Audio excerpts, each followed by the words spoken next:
dari berbagai sumber yang benar. Wahai Bapak Ibu yang kami muliakan, kami dengar dunia seperti diambang kiamat sekarang, menuju kepada kehancuran ekonomi global. Kelaparan akan menjadi ancaman nyata bagi kita semua.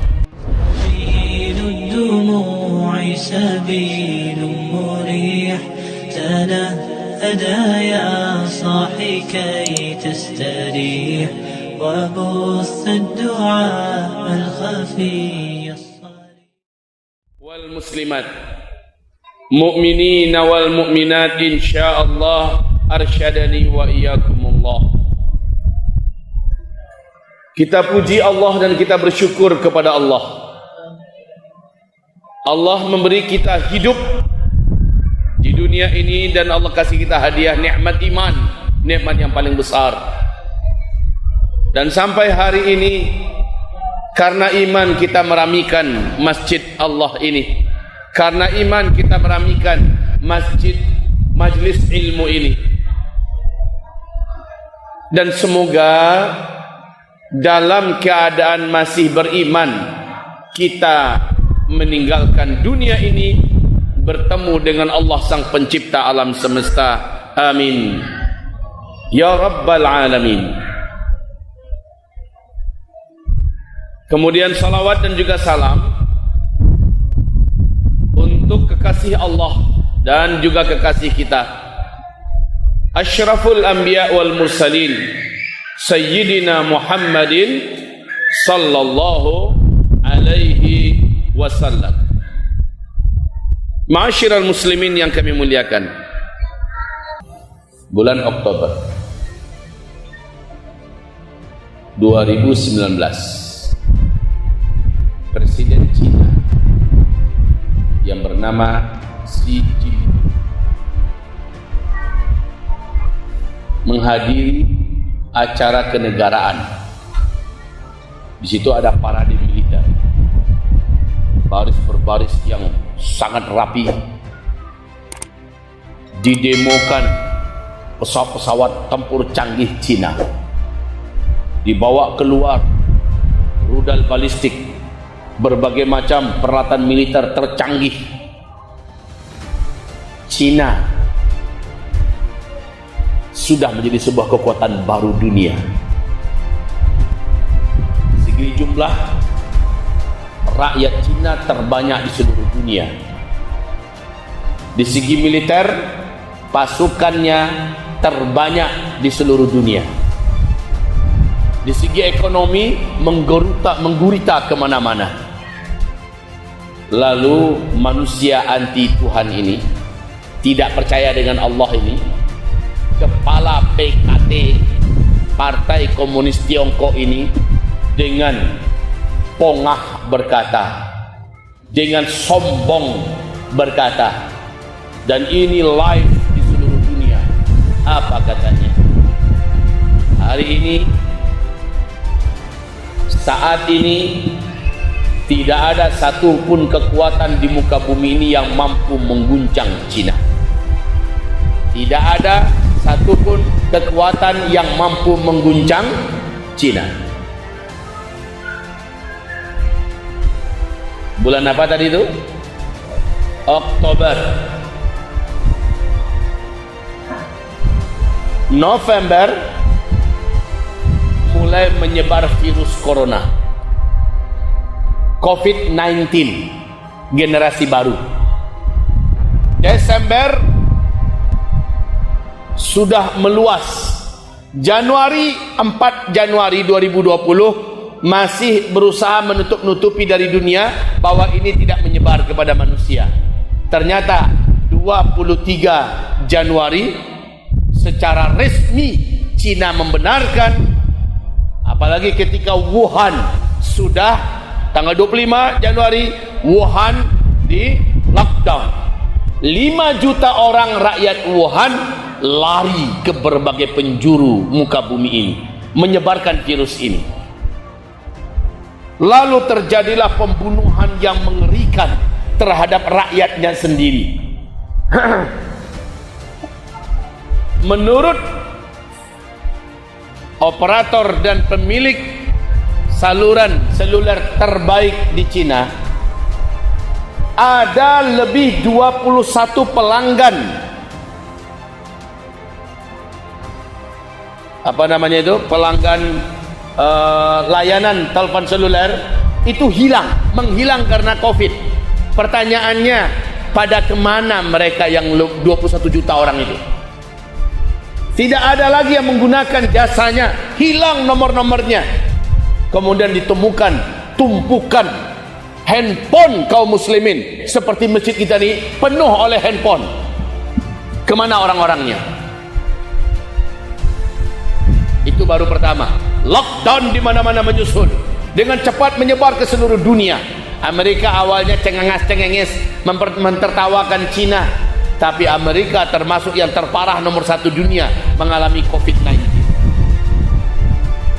Akhirnya seluruh negara, lebih dari 200 negara hari ini di seluruh dunia ikut terkena menjadi pandemi global. Belum selesai, gelombang kedua pun datang. Sekarang gelombang kedua di Cina. Dan di berbagai seluruh dunia mulai menjalar gelombang kedua. Indonesia dan berbagai negara lainnya mulai muak dan bosan dengan COVID-19. Pak, sampai ada yang berpendapat, terserah mau COVID-19, mau COVID apa saja, saya sudah tidak peduli, saya mau cari hidup. Orang sudah tidak peduli, Pak. COVID pun dihadang. Dulu ketakutan, dulu pada keluar, tidak berani. Sekarang terserah, mati saya sudah diatur oleh Allah Subhanahu wa taala. Itu bagi orang beriman. Tapi bagi orang yang tidak beriman, bergelimpangan, tegang-tegang menjadi mayat. Dalam waktu yang sangat dekat, jutaan orang yang sudah terkena di dunia ini. Untuk di Cina, untuk di Amerika saja, jangan cerita Cina dulu, cerita Amerika saja. Dalam waktu hanya 2 bulan ketika COVID masuk ke Amerika, 30 juta orang langsung menjadi pengangguran permanen. 35 juta orang langsung menjadi miskin, Pak. Dan mendirikan tenda-tenda, punya rumah tenda. Innalillahi wa inna ilaihi. Sekarang tambah parah. Penjarahan terjadi di mal-mal, di supermarket mereka, karena kelaparan sudah mulai merata. 12 negara penghasil biji-bijian terbanyak dan terbaik di dunia hari ini tidak berani mengekspor biji-bijian ke luar negeri, karena diyakini akibat COVID ini banyak sekali terjadi kelangkaan pakan. Orang akan susah mendapatkan makanan. Cina berusaha bangkit dengan cepat. Cina mengatakan kami sudah mampu mengatasi. Belum lagi, Pak. Belum. Apanya yang belum? Proyek-proyek mereka diusahakan hidup lagi, industri-industri mereka diusahakan untuk berjalan lagi. Negara-negara dunia tidak mau pesan barang apa-apa kepada Cina. Sakit hati negara-negara karena Cina telah membiarkan COVID-19 menyebar ke seluruh dunia. Dengan sengaja ini sudah menjadi polemik global.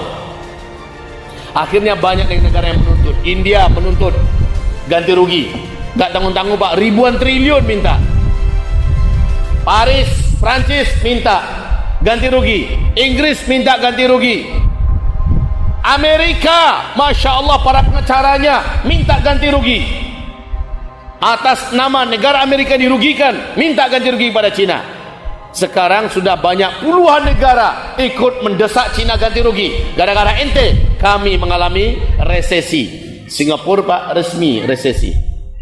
Malaysia resesi, Jepang resesi. Negara-negara kuat mengalami resesi gara-gara COVID-19. Apalagi Cina. Belum selesai masalah COVID, datang lagi virus baru, Black Death.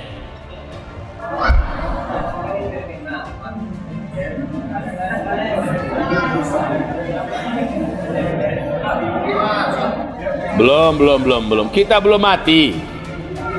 Tadi Black Death itu artinya kematian hitam. Virus pes. Ya. Bapak, Ibu yang kami muliakan, belum. Muncul beberapa virus baru. Virus flu babi generasi baru. Gabungan 3 flu babi sebelumnya. 3 virus jenis baru. Dan ini punya potensi pandemi lagi. Tidak apa-apa, selama Bapak Ibu masih bisa mendengar suara saya, anggap saja ini bahagian daripada hiburan. Kita lanjut. Bapak Ibu yang kami muliakan, tahu tidak Bapak Ibu apa yang terjadi berikutnya dengan Cina hari ini? Yang kemarin mengatakan tidak ada satupun kekuatan yang bisa mengguncang Cina. Cina sudah memasuki bulan kedua hujan tanpa henti, banjir besar, 26 provinsi tenggelam, tingginya sampai malah ada yang 4 meter. Patung Buddha yang ribuan tahun mereka bangun, Pak, itu jaraknya dari sungai standar 6 meter. Sekarang air itu udah nyampe ke kaki Buddha, patung Buddha itu. Mereka punya semacam tower. Tower itu adalah semacam mistar raksasa. Kepala tower itu sekarang sudah tenggelam, Pak. Tinggal pucuknya aja lagi. Ini sudah tenggelam oleh air. Cina sudah macam kiamat sekarang. Republik Rakyat Tiongkok sudah habis-habisan. Tidak terkira angka kerugian yang ditanggung oleh Republik Rakyat Tiongkok, yang kemarin presidennya mengatakan tidak ada satupun kekuatan yang mampu mengguncang Cina. Ditambah dengan gempa-gempa terjadi di Cina, ditambah dengan gunung meletus, badai topan yang mengerikan, ditambah dengan hujan salju sebesar-besar bola pimpong. Ya Allah, mengerikan. Macam apalah negeri itu sekarang, Pak, diobrak-abrik oleh alam. Ketika dia berkata tidak ada satupun yang bisa mengguncang Cina, maka Allah datangkan alamnya bergerak. Ternyata Cina sedang tidak sendirian mengalami bencana berat. Sebelahnya, negara yang hampir perang dengan Cina sekarang negara apa, Pak? India. India juga Jaipur sudah tenggelam. Ngeri, Pak. Tinggal lumpurnya aja sampai menutupi, tinggal atap mobil aja lagi. Di bawah atap ini lumpur. Lumpur aja udah bisa berlari orang di atas lumpur itu. Bapak bayangkan berapa tingginya kadar banjir. Lumpurnya saja sudah menutupi mobil-mobil bemo, mobil minibus. Itu tinggal atapnya aja lagi. Sisa bawahnya udah ketimbun oleh lumpur yang dibawa oleh banjir, dan lumpur itu udah padat. Dan sekarang banjir gelombang kedua, banjir gelombang ketiga. Di Cina banjir gelombang kelima. Dua negara yang sama-sama jahat kepada Islam. Betul tidak? RRT anti agama, sangat benci dengan Islam, membantai kaum muslimin di Uighur, Xinjiang, Cina sana. Sementara India bulan Februari mengeluarkan undang-undang baru yang disahkan oleh Narendra Modi. Apa kata sang Perdana Menteri dengan penuh sombong? Tidak ada hak orang Islam tinggal di negara ini. Keluar. Hampir 200 juta orang Islam di India diusir. April eksekusinya katanya. Kalau tidak keluar, kami akan punya cara sendiri untuk menghabisi orang Islam di India. Alhamdulillah, Maret COVID-19 menyapa India, dan sekarang India termasuk negara yang terus lockdown. Hancur ekonomi mereka, Pak. Ditambah itu banjir dahsyat melanda India. Amerika lumpuh ekonominya, lumpuh sendi-sendi ekonominya. Negara besar sekelas Inggris, Jerman, Perancis, negara-negara yang keren, Rusia sebagai militer terbaik nomor 1 di dunia. Sekarang Rusia juga mengalami penderitaan COVID-19, lockdown yang parah, ekonominya merosot dengan tajam. Allah punya makar. Wa makaru wa makarallah wallahu khairul. Tidak pernah orang sombong itu berakhir dengan baik. Tidak pernah. Siapapun yang sombong ujungnya hina. Iblis mengatakan saya lebih baik, saya lebih senior, saya lebih pinter, saya lebih teruji. Langsung Allah hinakan. Iblis yang tempatnya di surga, Allah usir, keluar kamu. Tidak pantas orang sombong dalam nikmatku, keluar. Diusir iblis. Siapapun yang sombong, maka dia pasti akan dihancurkan oleh Allah. Maaf saudaraku, lihat saja nasib orang sombong, bagaimana ujung-ujungnya. Bagaimana nasib orang sombong? Rata-rata pemain Superman dalam film bodoh-bodohan itu, orang-orang Hollywood buat Superman. Rata-rata tokoh-tokoh Superman yang kuat, yang celana kotoknya di luar tuh. Ini gimana orang Amerika membuat pahlawan celana dalamnya ditaruh di luar? Kan kebalik otaknya tuh. Nah, aktor-aktor pemain Superman rata-rata berakhir ujung hidupnya itu lumpuh, Pak. Lumpuh lah, kena kanker otak lah, kena apa, stroke lah, segala macamnya. Allah hancurkan mereka karena ketika mereka masih merasa berjaya, dia sombong sekali. Kaum muslimin yang kami muliakan, kita kembali. Apa yang mau kita sombongkan di depan Allah Subhanahu wa taala? Oke, kita bercerita tentang tantangan 1442 Hijriah. Tantangan apa yang kita hadapi? Dampak global. Sekarang Cina masih punya militer. Ketika ekonominya hancur lebur dan diancam oleh desakan dari berbagai negara dunia agar Cina mengganti rugi akibat pandemi global yang ditimbulkannya, Cina panik, kalap. Satu-satunya andalan Cina hari ini, karena pertaniannya sudah gagal, Pak. 2 kali pertanian Cina gagal, sehingga Xi Jinping dengan resmi mengumumkan setiap gubernur yang gagal mengembalikan pertanian dipecat. Dipaksa seluruh gubernur seluruh provinsi-provinsi seluruh daratan rakyat Republik Rakyat Tiongkok itu wajib mengembalikan perekonomian, khususnya di bidang biji-bijian, tanam-tanaman pokok, beras, gandum dan sebagainya. Kalau gagal, gubernurnya dipecat. Gubernur Xi Jinping juga mengumumkan wajib setiap rakyat punya stok makanan 6 sampai 1 tahun dalam rumahnya. Orang gimana mau nyetok makanan? Rumahnya pun dah hilang, persawahannya habis, perkebunnya amblas, ditambah serangan miliaran belalang yang menghabisi pertanian mereka. Oi, kalau Bapak Ibu melihat, saya benar-benar memanfaatkan betul jet ini, Pak, dalam mengikuti berita. Tanyakan kepada tim saya yang mengikuti perjalanan saya. Hampir 24 jam ya, selama saya masih bangun dan siaga, saya mengikuti terus perkembangan berita. Saya ikuti terus perkembangan berita-berita dunia dari berbagai sumber yang benar. Wahai Bapak Ibu yang kami muliakan, kami dengar dunia seperti diambang kiamat sekarang, menuju kepada kehancuran ekonomi global. Kelaparan akan menjadi ancaman nyata bagi kita semua. Dan yang paling panik adalah negara-negara yang mengandalkan kepada produksi, ya, yang mengandalkan kepada industri, yang mengandalkan kepada pabrik-pabrik, yang mengandalkan kepada otomotif, yang mengandalkan kepada teknologi, yang mengandalkan ekonominya kepada perdagangan, seperti Singapura. Lihat Singapura, Pak, sudah duluan kolaps. Malaysia yang berkepanjangan dalam lockdown dan ekonomi mereka bersandar kepada perdagangan. Lihat apa yang sudah dialami oleh tetangga kita tercinta, Malaysia. Semoga Allah angkat musibah ini dari mereka dan dari kita semua.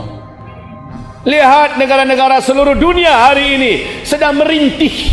Wahai Bapak Ibu, tantangan kita 1442 Hijriah ini, 1, kelaparan global. Ini tantangan pertama. Sehingga para pengamat dan ahli, bahkan Pak Jokowi menunjuk Prabowo untuk bertanggung jawab tentang masalah, diminta sebagai penanggung jawab pimpinan dan kepala tentang masalah penanggulangan masalah pakan ke depan. Apa bencana terbesar yang akan kita hadapi dalam waktu dekat? Kelaparan global. Kelaparan global. Dan ini sudah diberitakan oleh Global News, diberitakan oleh Epoch Times News. Mereka memberitakan dalam waktu yang tak lama lagi dunia akan mengalami bencana kelaparan global. Maka saya menghimbau kepada seluruh jemaah di masjid ini, kasih tahu juga lagi jemaah yang lain yang nggak sempat datang, tolong kalau bisa, kalau dapat, stoklah di rumah masing-masing biji-bijian yang menjadi makanan pokok kita, Pak. Terserah berbentuk beraskah atau berbentuk padi, stoklah itu. Bapak stok, umpamanya ambil 1 ton beras, stok di satu rumah. Nanti dipakai, mana yang paling lama dipakai untuk dimasak, ya. Kemudian yang baru datangkan lagi, stok terus. Yang paling bagus adalah masih dalam berbentuk padi. Ini kalau mau mendengarkan nasihat, bagus sekali. Yang punya lahan, tolong ditanami. Sekarang Xi Jinping juga menganjurkan dan memerintahkan, bukan anjuran ya, perintah. Setiap rakyat yang punya perkebunan, apapun perkebunannya, gagalkan perkebunan itu, wajib ditanam sawah, ya, padi, tanam padi. Karena ke depan ancaman yang paling besar untuk seluruh dunia adalah kelangkaan pakan. Kalau dapat Bapak siapkanlah itu, manfaatkan terus untuk makan, untuk acara-acara, ya. Ambil yang lama, datangkan stok yang baru, mumpung masih ada. Indonesia mengandalkan ke depan impor-impor, tipis harapan. Tantangan pertama kita. Tantangan kedua yang akan kita hadapi, jadi kalau yang punya lahan, tolong mulai bercocok tanam. Jangan selalu ke arah sawit aja terus. Sawit itu nggak bisa dimakan, Pak. Di area genting sawit itu nggak bisa dimakan. Yang bisa kita makan adalah beras. Sediakan lahan untuk kita, setidaknya untuk keluarga kita bercocok tanam berupa sawah.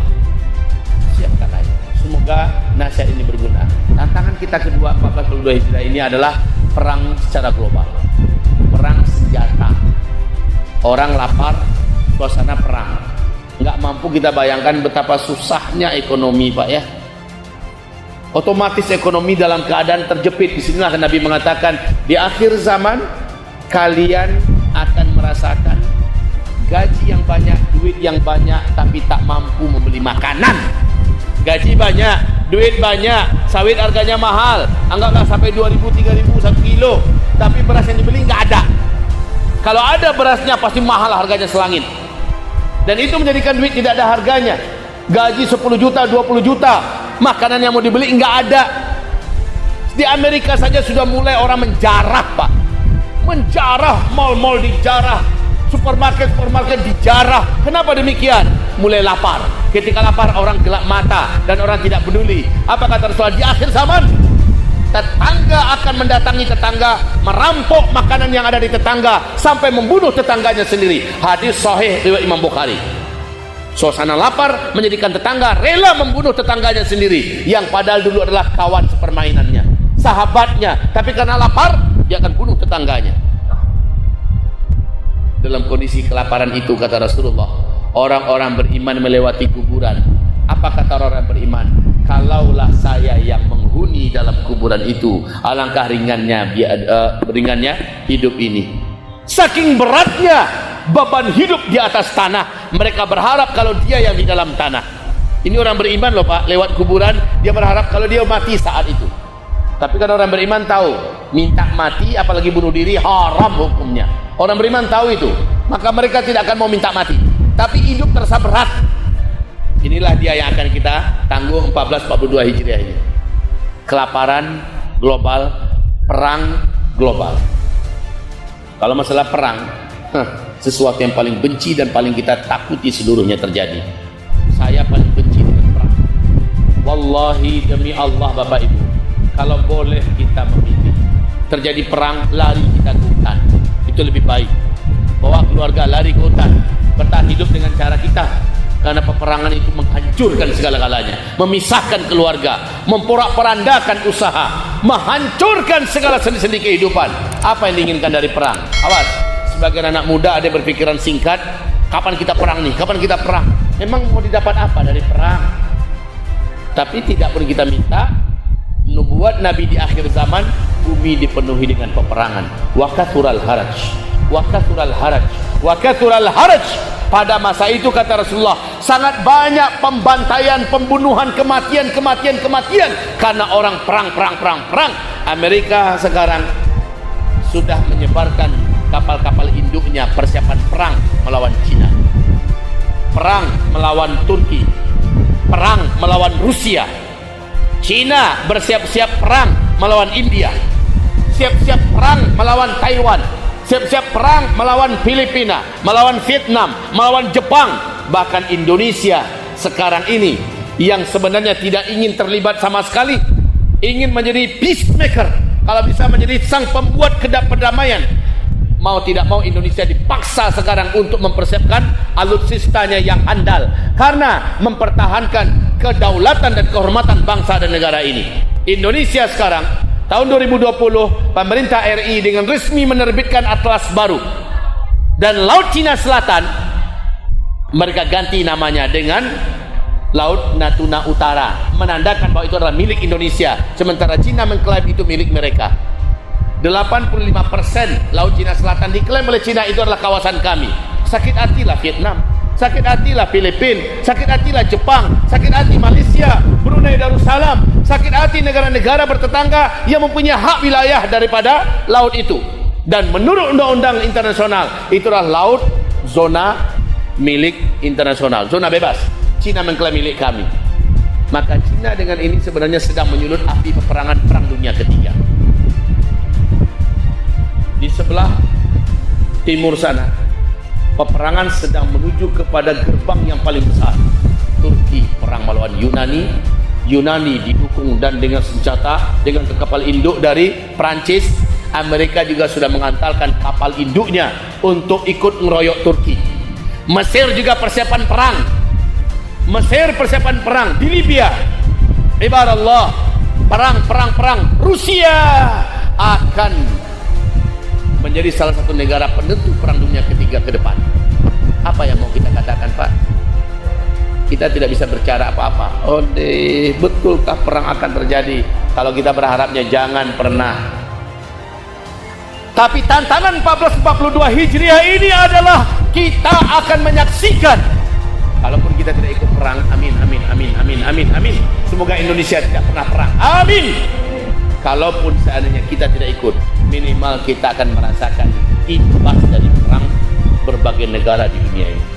Imbasnya apa?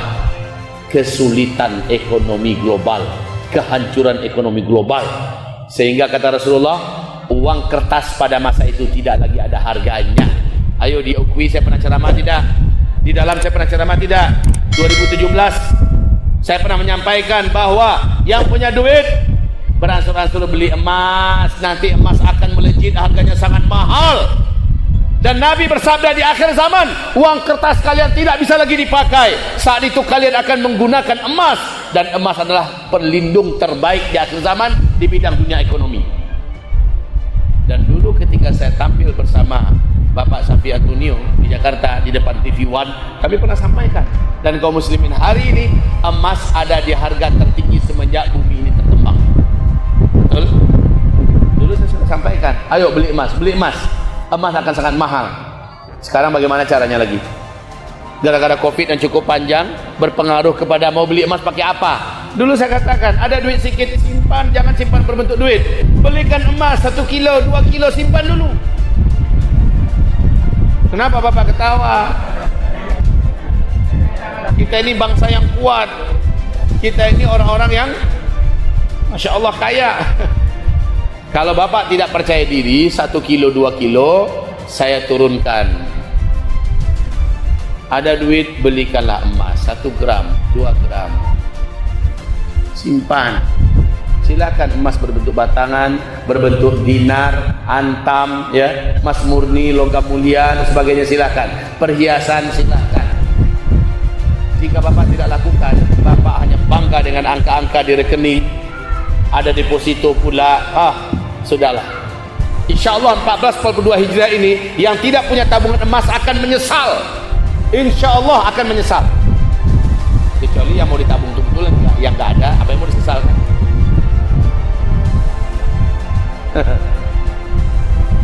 Dan bila berani Bapak Ibu saya tantang, yang punya harta sekarang titipkan pada Allah setengah, yang setengah lagi persiapkan untuk menghadapi hari-hari sulit.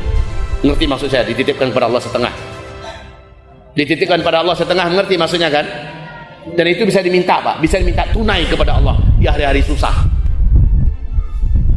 Ingat baik-baik, amal soleh yang hari ini kita kerjakan, wahai kaum muslimin, bukan bisa kita nikmati nanti setelah hari kiamat saja, tidak. Di dunia bisa kita minta lagi pada Allah. Nabunglah kepada Allah yang rajin. Ini masjid sedang pembangunan, ada utangnya, maka bayarkan utang itu nabung pada Allah itu namanya. Ya, ini ada tempat wudhu yang harus kita gotong royongi rame-rame nanti. Ngaka gotong royongi, saya 1 ruangan. Ini baru 9 juta, sebanyak ini orang baru 9 juta. Makanya tadi yang mengatakan Allah Akbar, nanti Allah Akbarnya. Bilang alhamdulillah, lu nggak apa-apa. Kaum muslimin, 1 ruangan tempat wudhu ini masih belum selesai keramiknya lagi. Baik hamba-hamba Allah, tabungkan ke akhirat. Tabungkan, nanti kita minta pada hari-hari susah. hari-hari susah, apa kata Rasulullah? Man sarrahu ayyastajiballahu lahu 'inda syada'idi wal karib falyukthir du'a 'inda raha. Orang yang ketika genting, ketika emergensi, ketika susah, dia minta kepada Allah pertolongan, dia minta kepada Allah perlindungan, dia minta kepada Allah kelengkapan, dia minta kepada Allah kekenyangan, Allah berikan langsung kepadanya di saat-saat susah itu. Syaratnya kata Nabi adalah perbanyaklah menabung, lalu berdoa setelah menabung di masa-masa masih lapang. Menabung pada Allah, bukan nabung di bank. Nabung pada Allah yang diperbanyak. Nanti di hari susah minta tabungan itu. Ya Allah, hamba sekarang sedang kelaparan, hamba dan keluarga hamba sudah menabung kepada Engkau ya Allah, hari ini hamba butuh. Maka Allah punya cara, Pak. Allah punya banyak cara dan Allah Maha Perkasa untuk mengenyangkan perut bapak ibu dan keluarga, untuk menjaga kestabilan dan menjaga kesinambungan hidup bapak ibu dan keluarga. Di hari-hari susah itu tabungan kita pada Allah bisa kita minta. Belum tentu ke bank kita tarik dana, ternyata dana di bank sudah nggak ada, ternyata dana di bank sudah habis, atau ternyata dana di bank, atau ada kendala teknologi, mungkin karena perang nuklir sana sini, akhirnya mengalami kegagalan internet, akhirnya mengalami putusnya listrik, dan kita nggak bisa narik dana, gigit jari.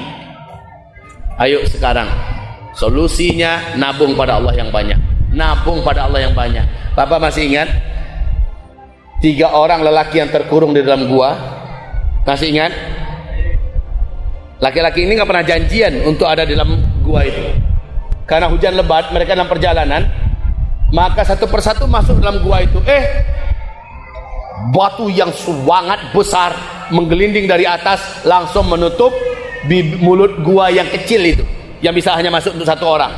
Menutup, batunya besar, 30-50 orang pun mendorong batu itu nggak akan mampu bergerak, batunya besar sekali. Bagaimana Pak? Tabungan amal mereka sebutkan kepada Allah, dan dengan itulah Allah tolong mereka. Yang satu berdoa, ya Allah, hamba dulu punya orang tua, hamba berbakti pada orang tua hamba sepenuh hati ya Allah, kemana-mana orang tua hamba gendong terus ya Allah. Ya Allah, sampai mati orang tua hamba berikan pelayanan terbaik. Bila Engkau ridha ya Allah dengan seluruh yang hamba lakukan pada orang tua hamba, jadikanlah ya Rabb pintu yang batu yang menutupi gua kami ini terbuka. Bergeraklah batu besar itu, tapi masih tangan yang baru terbuka, yang masih tangan baru bisa masuk. Cahaya udah masuk ke dalam gua. Yang kedua berdoa, ya Allah, dia sebutkan amal solehnya, lalu dia minta tolong hamba hari ini ya Allah. Amalannya itu mampu menggerakkan 2/3 daripada batu yang begitu besar. Masih paha yang masih bisa keluar, masih belum bisa badan dan kepala lagi badan ya. Yang ketiga, ya Allah, hamba sedekahkan semua pencarian hamba kepada tukang yang dulu kerja dengan hamba, kepada pegawai yang dulu kerja dengan hamba, habis semuanya diambilnya. Bila Engkau ridho itu ya Allah, maka bukakanlah, selamatkan kami. Bergeraklah seluruh batu, keluar mereka seluruhnya. Hadis ini sahih. Coba lihat amalan yang kita amalkan di dunia ini, ternyata di hari-hari genting bisa dipanggil Pak, bisa dipanggil untuk menyelamatkan kita, bisa diminta. Nabi Yunus, masih ingat kisah Nabi Yunus? Masih ingat kisah Nabi Yunus? Jawab, apa kisah Nabi Yunus yang paling terkenal sampai hari kiamat? Beliau hidup di dalam perut ikan. Hut ini adalah ikan terbesar yang ada di dasar samudera. Faltakamahu, ya, lalu akhirnya ikan hut pun menelannya. Pertanyaan, Pak, Ibu, di dalam perut ikan itu Nabi Yunus dapat udara nggak untuk menghisap oksigen? Pak, jawab. Tidak. Hidup tidak Nabi Yunus? Hidup. Kok bisa tanpa udara 40 hari 40 malam bisa bertahan hidup tanpa oksigen Pak? Kita 1 menit aja ditutup hidung kita ini, ditutup mulut kita, kelepek-kelepek insya Allah. 40 hari 40 malam tanpa oksigen. Pertanyaan yang kedua, ada makanan tidak selama 40 hari 40 malam dalam perut ikan itu? Tidak. Tapi hidup nggak Nabi Yunus? Dari mana makanan dia dapat untuk bisa bertahan dan melanjutkan hidup? Dari mana? Nggak ada makanan. Pertanyaan yang ketiga, ada minuman tidak? Kalau nggak ada makanan oke lah, asal masih ada air yang mau diminum, masih bisa melanjutkan hidup. Pertanyaannya, dapat air minum nggak Nabi Yunus dalam perut ikan? Jawab Bapak Ibu, dapat air minum tidak? Tidak. Tidak ada oksigen, tidak ada makanan, tidak ada air minum. Kok bisa bertahan hidup 40 hari 40 malam? Hah? Ada cahaya tidak dalam perut ikan? Bisa Nabi Yunus jalan-jalan ke sana kemari? Lebih daripada lockdown, Pak. Lebih daripada lockdown. Nggak ada makanan, nggak ada minuman, nggak ada udara, nggak ada cahaya, nggak bisa kemana-mana. Tapi hidup. Kenapa hidup? Allah menyebutkan alasannya dalam Al-Quran. Laula an kana minal musabbihin lalabitha fi batnihi ila yaumi yub'atsun.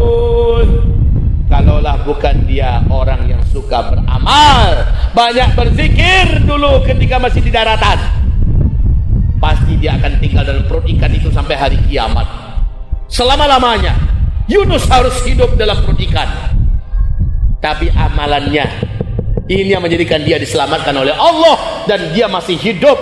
Jadi maaf Bapak Ibu, kesimpulan pengajian kita malam ini adalah jangan Bapak Ibu berpikir amal soleh kita hari ini yang kita kerjakan, kita buat, kita amalkan hanya bisa berguna ketika kita sudah mati. Tidak. Hanya berguna saat kita nanti sudah di padang mahsyar. Tidak. Bukan hanya ketika kita sudah mati, tapi masih hidup kita di dunia, amalan itu bisa menolong kita. Amalan kita ini bisa menolong kita. Bahkan kata Rasulullah SAW, siapa yang ingin dilapangkan Allah urusannya, dibebaskan oleh Allah hutang-hutangnya. Kalau kita tahu hutang nih kayaknya wajah-wajah terbelit hutang banyak aja. Iya, nggak ada yang nggak terbelit hutang. Akhir bulan sudah megap-megap mikirin bank sudah mau ngejar. Siapa yang mau diringankan oleh Allah Subhanahu wa taala, dilepaskan Allah dari hutang-hutangnya, tolong agama Allah, Allah akan tolong dia. Sekarang masjid sedang terbelit utang, bebaskan utang masjid ini, Allah akan bebaskan utang kita. Ustaz, hampir 1 juta yo nak taluk dia Ustaz. Gadang ambil tu. Tu bara taluknya. 1 juta insya-Allah bisa Ustaz. Jadi masukkan 100 juta. Ya Allah, hamba punya utang 1 M. Hamba ingin 100 juta ini Allah membebaskan utang hamba 1 M. Pasti, Pak. Ini akidah lagi, akidah. Karena kita memang tidak bisa mencoba-coba. Cibo dulu kok kalai. Awak mulai 10 juta dulu. Tidak bisa mencoba-coba, jangan mencoba-coba. Dengan Allah tu nggak boleh coba-coba. Tapi wajib yakin, karena Allah berfirman di dalam hadis kursi Sahih Bukhari Muslim, ana inda dhanni abdi bi. Saya sesuai dengan keyakinan hamba kepada saya. Kalau dia yakin saya akan bebaskan dia dari hutangnya, syaratnya bebaskan hutang agama saya. Ini hutang agama Allah, itu masjid ini dibangun, ada hutang, bebaskan. Berapa Bapak sanggup? Maksimal kesanggupan saya adalah 50 juta. 20 juta bagi saya ini sudah sangat besar, karena memang saya bukanlah orang kaya. Tapi 20 juta ini sanggup saya. Cuma saya punya utang 200 juta. Jangan lupa, apa yang kamu lakukan untuk agama Allah, Allah akan kembalikan paling sedikit 10 kali lipat. Kalau 20 juta, kembaliannya 200 juta. Utang kita 200 juta, Allah lunaskan karena kita menginfakkan, mensedekahkan harta kita untuk menolong agama Allah Subhanahu wa taala. Saudara, ini bukan main-mainan dan tidak perlu saudara ragu. Bapak Ibu ragu kepada Allah, ragu kita di akidah kita ini yang sudah lemah sekali. Kita ragu kalau Allah akan menolong saya. Innalillahi wa inna ilaihi rajiun. Sebenarnya saya tidak ingin bercerita, tetapi sesekali bolehlah. Dan saya mengingatkan saja kisah 1 lembar saya yang menjadi 20 lembar. 1 lembar dulu uang kertas 100.000 yang dari plastik bahannya, masih ingat? 100.000 dari plastik dulu bahannya. Saya ada pertemuan ulama dan dai seluruh Indonesia di Jakarta. Ketika itu Pak, masih tahun 2002 ada pertemuan dai dan ulama di Jakarta. Saya bawa uang ala kadarnya. Terakhir sisa uang saya hanya 100.000 itu aja lagi Pak. Uang kertas merah dari plastik bahannya dulu. Saya simpan cantik di dompet saya. Pikir saya uang 100.000 itu akan saya bawa pulang untuk jadi ongkos mobil, naik bus. Bangku serap nggak apa-apa lah, nanti saya akan bayar 75 atau 80 ribu, sisanya untuk makan di jalan. Itu niatan hati saya. Saya tidak punya ATM, saya tidak punya apa-apa, saya hanya punya itu aja lagi. Teringatlah oleh saya bahwa saya punya kenalan Presiden Direktur PT Taspen di Jakarta, Bapak Ahmad Subianto, yang baru beberapa minggu yang lalu meninggal dunia. Semoga Allah memuliakan arwahnya. Kemudian saya telepon beliau, Pak, saya mau mampir. Wah, terkejut sekali, girangnya dia luar biasa. Silakan Zul, silakan datang. Saya belum dikenal lagi oleh siapapun saat itu, kecuali hanya sebagai seorang biasa, Pak. Sampai saya di Jakarta, di tempat beliau, saya diantarkan oleh seorang lelaki yang soleh. Lelaki itu udah saya anggap seperti adik saya sendiri, namanya Zulkifli. Orang Zulkifli pula namanya. Dan dia kurus, orang Pariaman, lahir di Jakarta. Diantarkan saya di perjalanan, saya tanya, bagaimana keadaan istrimu dan anak-anakmu? Sebenarnya kalau saya tidak tanya, dia tidak akan mau jawab, Pak. Apa jawabannya? Istri saya sedang sakit, anak-anak juga sedang tidak sehat. Saya terdiam, lalu saya tanyakan, apa sudah dikasih obat? Apa katanya? Boro-boro mau ngasih obat. Untuk makan saja udah masuk hari kedua nih, kami nggak punya apa-apa. Masya Allah. Terus gimana, kata saya? Kalaulah ada uang di tangan 100 ribu aja, mungkin sudah bisa lah bernapas. Dia sebut angka yang ada di kantong saya, Pak. Kalaulah ada uang 100 ribu aja, katanya, mungkin saya sudah bisa beli obat, beli makanan macamnya. Bergetar hati saya. Dia sebutkan angka itu, cuma segitu yang saya punya. Pikir hati saya, kalau ini saya kasih, saya pulang pakai apa? Saya tinggal di Sumatera Barat. Bapak Ibu, udahlah, udah bulat di hati saya. Inilah gunanya ilmu ya. Ilmu itu memberikan motivasi. Allah kan ada. Itu aja keyakinan saya. Sampailah saya di rumah Bapak Ahmad Subianto almarhum. Kemudian dihidupkan belnya dari luar. Muncul kepala beliau, girang sekali. Mama, lihat siapa yang datang. Siapa yang datang, Ma? Saya dulu bimbing beliau ibadah haji, Pak, di Tanah Suci tahun 1994. Dan itu sangat berkesan bagi beliau. Sampai-sampai beliau menulis buku dan menyebutkan nama saya dalam bukunya. Titik balik perubahannya menjadi lelaki muslim yang soleh setelah berjumpa dengan saya di Tanah Suci. Saya menjadi pembimbing ibadah hajinya. Dan itu berkesan sekali bagi dia. Dia sambut saya dengan sangat meriah. Istrinya juga senang, keluarganya. Bapak Ibu, saya bilang sama Zulkifli ini, pulanglah Zul, saya tempelkan duit 100 ribu itu ke tangannya. Saya katakan, bawa ini pulang, beri makan anak istrimu dan belikan obatnya. Saya lihat matanya berkaca-kaca. Dia masih berusaha menolak karena dia orang terhormat, Pak. Dia walaupun miskin, dia pantang minta-minta. Dia berusaha menolak. Saya katakan, tidak, bawa, kamu memerlukan ini. Saya tak kasih tahu kepadanya bahwa saya nggak punya apa-apa lagi. Kalau saya kasih tahu bahwa ini duit terakhir saya, pasti dia tolak, coba. Tapi tidak, bawa, saya katakan. Saya bagaimana? Saya serahkan pada Allah. Saya dijamu makan, ngobrol kami jam 11 malam. Beliau bercerita, beliau bertanya tentang masalah dakwah saya di Sumatera Barat. Saya ceritakan apa adanya. Lalu ketika saya jam 3 dini hari terbangun, saya lihat beliau udah tahajud duluan. Kalah saya, Pak. Dia udah tahajud duluan. Habis itu kami ke masjid subuh bareng. Habis subuh dia ajak saya makan pagi. Lalu apa katanya? Zul, pesawat Anda jam berapa nanti? Pesawat? Kenapa, Pak? Saya bilang, biar saya suruh sopir saya ngantarkan Anda ke airport. Mak, jadi kacau ini, Pak. Saya diantarkan ke airport, lalu saya ditinggal. Saya mau kemana? Saya katakan, nggak usah, Pak. Beres. Saya insya Allah bisa sendiri. Bapak nggak usah ngerepotkan diri. Enggak. Saya ada punya banyak mobil. Anda lihat di luar, mobil mewah, Pak. Anda lihat, salah satu sopir saya akan suruh berangkat mengantarkan Anda. Ini tanda saya sayang dan hormat kepada Anda. Saya katakan, Pak, terima kasih banyak. Saya banyak lagi mau disinggahi sana kemari nanti. Dan tiket pesawat juga belum saya beli. Oh, nggak apa-apa, beli aja di sana, katanya.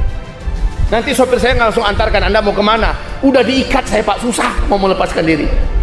Hamba-hamba Allah yang saya cintai, ini saya ingin kita semua ngambil ibrah ya. Karena kita rata-rata nih, apalagi setelah COVID ini susah semua sekarang. Ini wajah susah banyak nampak di sini, Pak. Ya, Bapak Ibu yang kami muliakan, selanjutnya beliau maksa untuk tetap diantarkan saya ke airport oleh sopirnya. Saya berpikir keras, gimana caranya ya? Adalah pasrah. Ayolah Pak, kalau gitu. Oke. Dia suruh sopirnya ngantarkan saya dengan mobil terbaik, mobil termahal Pak. Naik mobil termahal seumur hidup, sekali hidup di saya, baru di situ. Setelah sarapan, dia masuk ke kamarnya. Saya masih minum itu. Terdengar dari balik kamar, dia ada bunyi khusus Pak.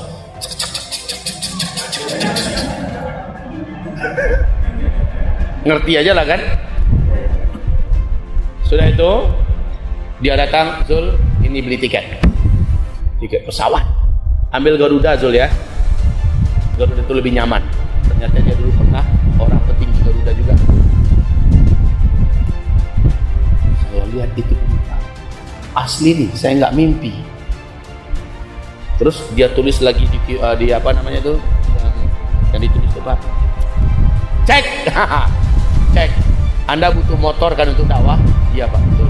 Nah, ini Anda bayar apa tuh jadikan uang tunai, beli motor untuk dakwah. Hanya dari satu lembar loh Pak, satu lembar jadi 20 lembar tunai, uangnya baru semua, dan ditambah ada juga kwitansi, cek ya, untuk beli sebuah sepeda motor pertama yang saya punya di muka bumi ini. Masya Allah, saya terima, saya diantarkan ya, dipeluk erat-erat dan hangat oleh beliau. Masya Allah, kaum muslimin kami muliakan. Orang yang dalam kesusahan kita tolong, Allah tolong kita yang susah. Agama Allah yang sedang susah kita tolong, maka hidup kita sekeluarga besar, dunia akhirat akan Allah tolong. Ini janji Allah. Sambutlah dengan keyakinan, sambutlah dengan keyakinan, hamba-hamba Allah yang saya cintai. Ke depan kita akan resesi global. Indonesia dan seluruh dunia kesusahan hidup, tabungkan kepada Allah sebagian harta kita. Lihat, di masa-masa susah, tabungan itu akan kita terima tunai dari Allah bunganya. Sementara intinya yang berbunga di akhirat memberatkan timbangan amal soleh kita. Jadi ini imbauan saya kaum muslimin, imbauan saya. Maka yang sudah terpanggilkan di sini itu untuk kondisi ekonomi sekarang, mungkin ini sudah hebat ini. Tapi wallahi demi Allah, ini untuk satu orang masih sanggup ini 9.600.000-an. Satu orang masih bisa ini. Kalau begitu bagaimana kita bertekad menyelesaikan masalah-masalah berat 1442 Hijriah ke depan. Saya ingin menabungkan setengah daripada harta saya kepada Allah untuk menyelamatkan saya dan keluarga saya, plus dibangunkan rumah untuk saya di dalam surga kelak. Jadi jangan tanggung-tanggung Pak. Masalah ketiga itu tadi. Masalah pertama kita apa? 1442 ini apa masalah pertama kita tadi? Kelaparan global. Solusinya apa? Usahakan kita bisa nyetok biji-bijian di rumah kita, termasuk jagung-jagung kering. Tidak apa-apa Pak. Nanti Bapak baru tahu kebun kita yang ada olah, mau ditanami ubi kek, mau ditanami, mau dijadikan sawah, itu yang paling bagus. Itu yang saya sarankan. Yang kedua, apa yang akan kita hadapi ke depan? Peperangan di mana-mana, dan ini berdampak kepada kehancuran ekonomi global. Kita akan susah seluruhnya Pak. Ya, kalau begitu insya Allah imbauan saya adalah tolong rapatkan barisan Bapak dengan tetangga, tolong akrab. Karena orang dalam kondisi lapar, ekonomi sedang susah, dia akan menjarah kemana-mana, dia akan membunuh kemana-mana. Kalau kita dengan tetangga akrab dan rapat, enak Pak, terjadi apa-apa cepat langsung kompak, pagar betis ya. Kemudian kampungnya masing-masing tolong juga dipersiapkan, ada pos-pos di mana pos itu wajib dijaga oleh para pemuda. Dari sekarang buat kekompakan menghadapi segala macam kondisi sulit, harus saling bahu-membahu. Solusi kedua. Solusi ketiga, saya menyarankan kepada Bapak Ibu semua, tolong dari sekarang, wahai Bapak Ibu yang kami cintai, Bapak menabunglah dalam bentuk emas kalau memungkinkan. Sebagian harta Bapak Ibu yang ada, titipkan pada Allah Subhanahu wa ta'ala. Yang keempat yang akan Bapak Ibu hadapi ke depan, bencana-bencana alam yang teramat sangat besar dan dahsyat. Bencana-bencana alam. Sekarang India sudah, Cina sudah, Jepang sudah, Vietnam sudah, Paris, Amerika sudah, Inggris, ya, negara-negara Eropa sudah mulai mengalami bencana besar. Dalam 1 bulan Agustus ini saja, Pak, 12 ledakan terjadi besar-besar, Pak. Ledakan yang terjadi di Lebanon. Bapak mendengar itu berita? Ledakan yang terjadi di Rusia, ledakan yang terjadi di Cina, ledakan yang terjadi di Uni Emirat Arab, tepatnya di Dubai, ledakan yang terjadi di India, ledakan-ledakan besar, wahai kaum muslimin. Kalau dikatakan ini adalah perangai manusia, apa saja yang terjadi semuanya memang dari perangai manusia. Zaharal fasadu fil barri wal bahr bima kasabat aydin nas liyudhiqahum ba'dalladhi 'amilu la'allahum yarji'un. Semua kerusakan yang terjadi di daratan dan di lautan karena dosa-dosa manusia, agar mereka bisa merasakan sebahagian dari akibat perbuatan mereka.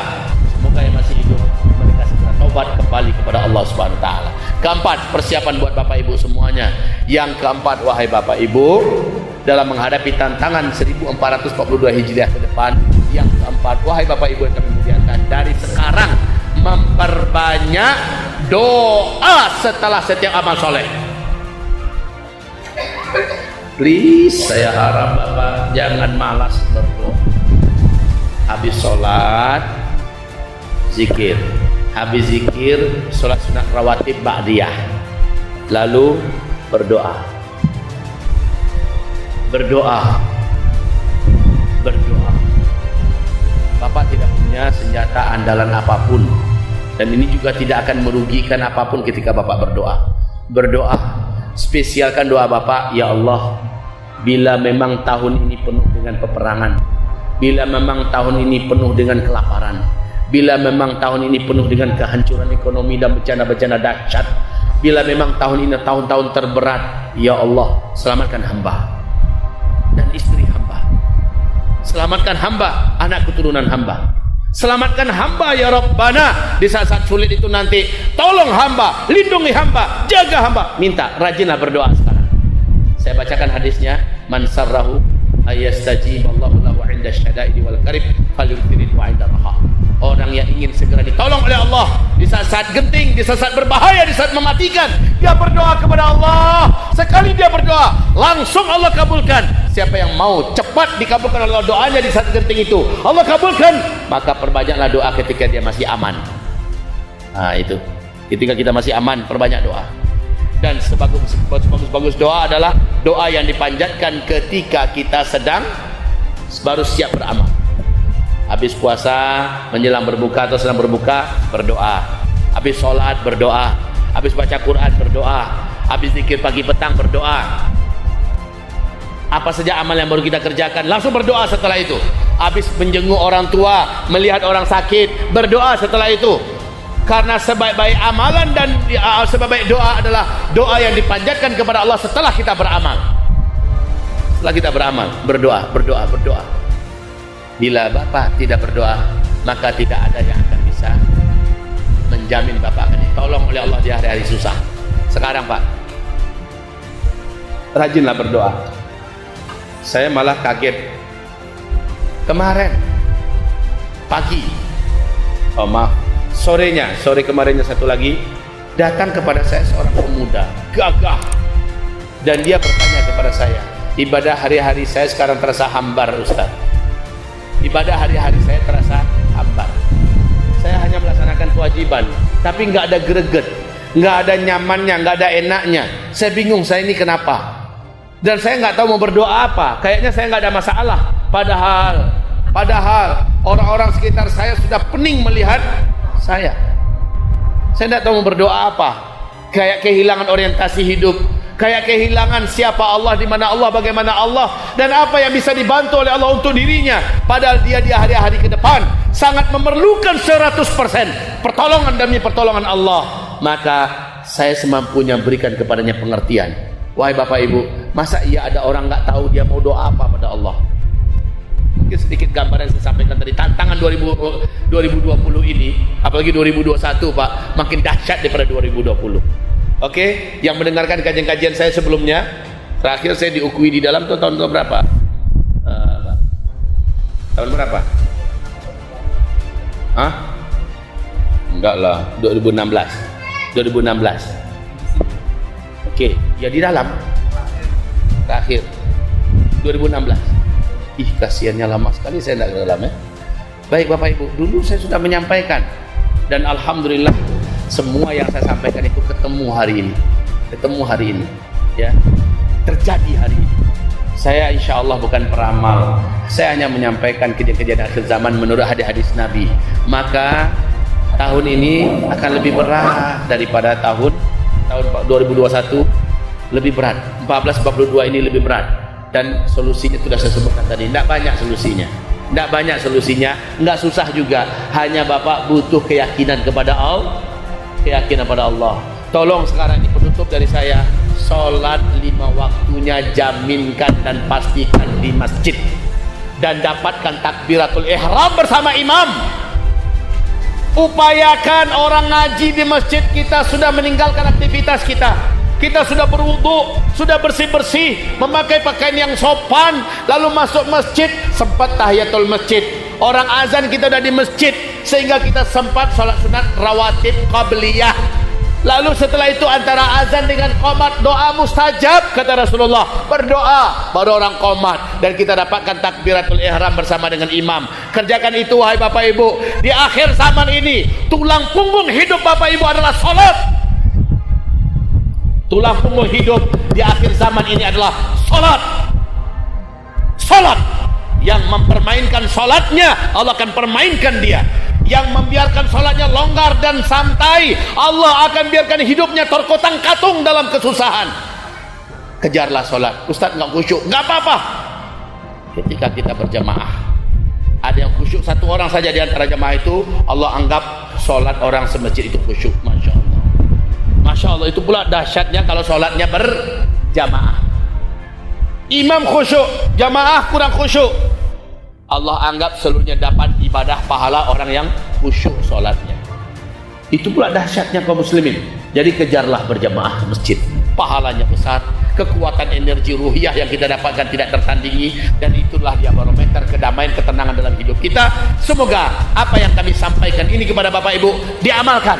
Lihat hasilnya nanti. Sempat di antara Bapak Ibu, khususnya yang laki-laki loh ya, yang laki-laki, kalau terjaga sholatnya 40 hari, 40 malam, subuh, zuhur, asar, maghrib, isya, terjaga berjamaah bersama imam di masjid, tidak ketinggalan takbiratul ihram bersama imam, terjaga selama 40 hari 40 malam, dijamin kata Rasulullah, 2 hal Allah akan bebaskan dia. 2 hal. Yang pertama, selagi dia hidup di dunia sampai dia mati, dia tidak akan pernah menjadi orang munafik sampai dia mati. Allahu Akbar.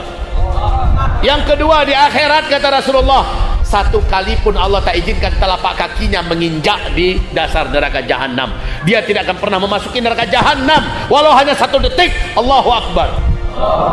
Jaga itu sholat 40 hari 40 malam berjamaah bersama imam di masjid. Bapak-bapak lo ya. Kalau ibu-ibu bagaimana? Ibu-ibu kan ada haidnya, ibu-ibu kan ada nifasnya, ibu-ibu kan gak wajib ke masjid. Kalau ke masjid silahkan, gak dilarang. Tapi kalau ibu-ibu pas orang azan, ibu sudah di atas sajadah. Nah itu loh Bu, orang azan di masjid, ibu sudah di atas sajadah. Rutinkan itu, subuh, zuhur, asar, maghrib, isya. Laksanakan sholat rawatib qabliyah, laksanakan rawatib ba'diyah, ya. Kerjakan itu secara rutin. Habis itu berdoa. 40 hari 40 malam bagaimana kami Ustaz? Dapatkah kami pahala seperti yang bapak-bapak dapatkan? Ya. Lagi pula pahala bapak yang pergi ke masjid mengalir kepada istrinya tanpa mengurangi pahala kita sedikit pun. Masya Allah. Jadi ibu asung suaminya, bang, orang udah mau azan, ayo bang ke masjid. Asung suaminya, ini kan sarung sudah siap, ini parfum sudah siap, ini pakaian bersih sudah siap, ayo bang, nanti abang pulang minuman hangat sudah tersedia, makanan enak insya Allah sudah adik masakkan, ayo bang ke masjid. Karena pahala suami yang di luar mengalir untuk istri yang solehah di rumah gitu. Sementara istri juga gelar sejadah, sholat juga tepat waktu, on time. Baik, semoga bermanfaat apa yang kami sampaikan di malam hari ini.